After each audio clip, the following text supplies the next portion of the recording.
हमारे चैनल में आपका स्वागत है। मैं रेनू यादव।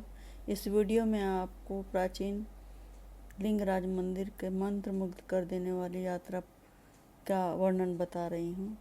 जैसे ही मैंने मंदिर के पवित्र प्रांगण में कदम रखा, मुझे ऐसा लगा जैसे मैं गर्म पत्थर पर मेरे पैर किसी जलती हुई गर्म लावे पर चलने को मजबूर हो गए, क्योंकि लिंगराज मंदिर के दर्शन करना था।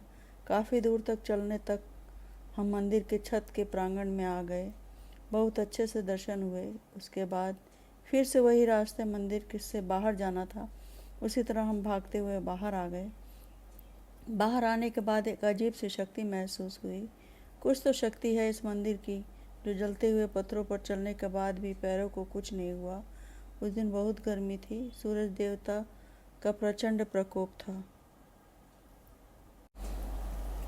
हमारे सभी फ़ोन काउंटर पे ही जमा कर दिए गए, जिससे हम फ़ोटो नहीं ले सके। लेकिन मैं इसकी इतिहास बताना चाहती हूँ आपको। उड़ीसा के भुवनेश्वर में स्थित लिंगराज मंदिर भारत के सबसे पुराने और सबसे प्रतिष्ठित मंदिरों में से एक है। भगवान शिव को समर्पित यह मंदिर कलिंग वास्तुकला का एक बेहतरीन उदाहरण है। मंदिर का परिसर तीर्थयात्रियों के लिए भी एकदम पसंदीदा गंतव्य है। वे वहां श्रद्धांजलि देने और भगवान से आशीर्वाद मांगने आते हैं।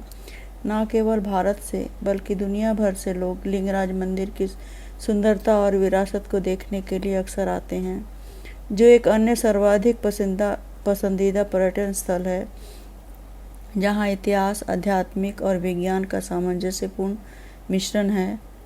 मिशन में एक दूसरे से जुड़े हुए हैं। लिंगराज मंदिर का रंग लाल भूरा है, जो इसे एक अलग रूप देता है। यह मुख्य रूप से बलुआ पत्थर और लेटराइट से बना है। मंदिर परिसर 2,50,000 वर्ग फीट में फैला हुआ है और इसमें 50 से ज़्यादा छोटे मंदिर हैं। मुख्य देवता लिंगराज की पूजा हरिहर के रूप में की जाती है, जो शिव और विष्णु दोनों का एक रूप है। मंदिर का निर्माण 11वीं शताब्दी में हुआ। हालांकि माना जाता है कि इसके कुछ हिस्से इससे भी पुराने हैं। शिवरात्रि का वार्षिक उत्सव बहुत धूमधाम से मनाया जाता है, जिसमें हजारों श्रद्धालु आते हैं। यह मंदिर भगवान शिव को समर्पित है। कलिंग वास्तुकला का उत्कृष्ट नमूना है। मंदिर परिसर की कुछ रचनाएं शामिल हैं, जिसमें विमान, जगमोहन, नट मंदिर और भोग मंडप, जिसमें से प्रत्येक अपनी जटिल नक्काशी और डिजाइन के लिए जाना जाता है। इस मंदिर का नाम भवन के देवता शिव के नाम से लिया गया है, त्रिभुवनेश्वर या भुवनेश्वर, जिसका अर्थ है पृथ्वी का भगवान।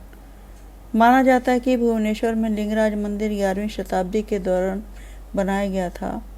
लिंगराज मंदिर का निर्माण पूर्वी गंगा राजवंश के राजाओं ने करवाया था। यह अपनी जटिल नक्काशी और मूर्तियों के लिए प्रसिद्ध है। यह मंदिर परिसर में प्रांगण में लगभग 50 छोटे मंदिर हैं, जिसमें एक मुख्य मंदिर है जो छोटे मंदिरों से घिरा हुआ है। लिंगराज मंदिर कलिंग शैली की वास्तुकला के प्रमुख उदाहरणों में से एक है और इसे भारतीय वास्तुकला की उत्कृष्ट कृति के रूप में देखा जाता है। लिंगराज शब्द का अर्थ है लिंगम के राजा, यानी भगवान शिव। जगन्नाथ मंदिर से 7 फीट ऊंचा और 180 फीट ऊंचा टावर कलिंग वास्तुकला का एक बेहतरीन उदाहरण है। जब मैं इस शानदार मंदिर की यात्रा पर निकली तो मुझे नहीं पता था कि मैं प्राचीन और समकालीन दोनों तरह की कहानियों की परतों को खोलने वाली थी, जो मेरी आत्मा पर एक अमिट छाप छोड़ दिए।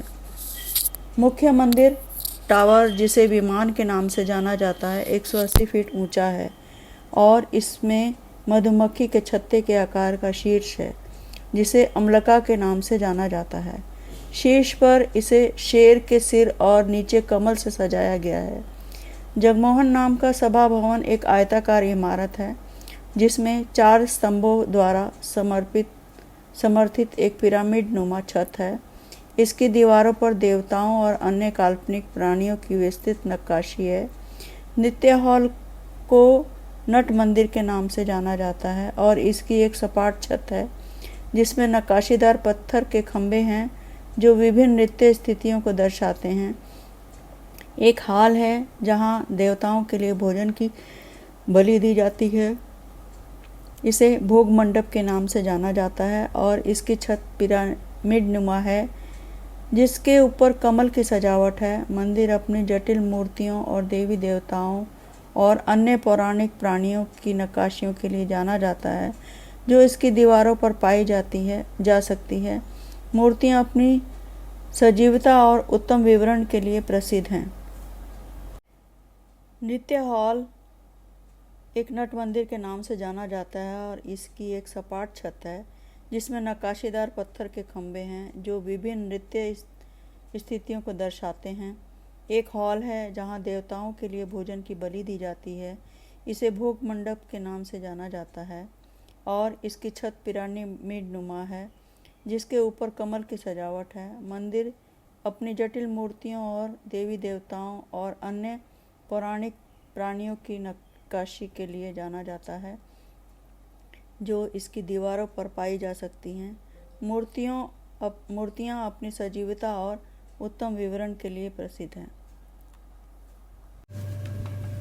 लिंगराज, इनका नाम लिंगराज क्यों है?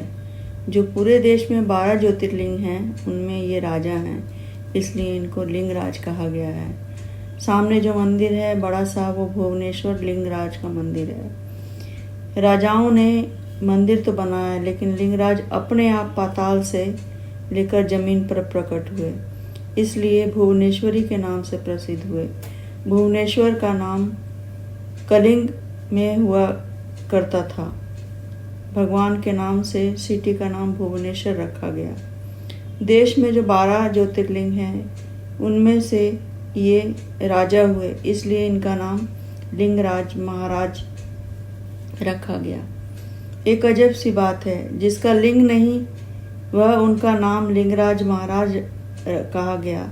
उनका शरीर है जो 22 हाथ का घेरा है, भूमि से 21 अंगुल ऊंचा है और 8 हाथ का लंबा चौड़ा है। जितना बड़ा शंकर जी का पिंडी बनाया गया है, बीच में उतना ही बड़ा लिंग होना चाहिए। उनका नाम हो गया लिंगराज। नाम सुनते ही सबको लगता है शंकर जी का मंदिर, लेकिन बीच में विष्णु जी का मस्तिष्क है। कोई लिंग नहीं, यहाँ पर शिवलिंग और भगवान विष्णु जो भी हैं, जो बीच में स्थापित हैं, उनकी पूजा होती है। यदि एक बार इस मंदिर की परिक्रमा कर लेंगे तो आपको 12 ज्योतिर्लिंग का फल प्राप्त हो। यहाँ पर भुवनेश्वरी देवी का दर्शन भी होता है। भुवनेश्वरी देवी का शक्ति पीठ है। जो भी दर्शक जगन्नाथ मंदिर के दर्शन के लिए प्रोग्राम बना रहे हैं, वे उन्हें पहले लिंगराज महाराज के दर्शन करने होंगे। लिंगराज महाराज के जल से अभिषेक और लिंगराज महाराज को जल से अभिषेक और विष्णु जी को दाल की खिचड़ी का 56 भोग लगाया जाता है। मंदिर जो 4 हिस्से में बांटा गया है, पहला जो है श्री मंदिर, जहाँ गर्भगृह में लिंगराज विराजमान है। दूसरा यज्ञ होम मंडप, जहाँ राजा महाराजा यज्ञ होम किया करते थे। महाशिवरात्रि को यज्ञ होम किया जाता है, इसलिए इसका नाम यज्ञ मंडप रखा गया है। तीसरा नित्य मंडप, जहाँ भगवान को सुलाने के और जगाने का टाइम रखा गया है। उड़ीसा के क्लासिकल नृत्य का आयोजन किया जाता है, वो नित्य मंडप कहलाता है। भोग मंडप, जहाँ अन्नदान किया जाता है। अन्नदान सा दान नहीं, हरि के नाम सा नाम नहीं।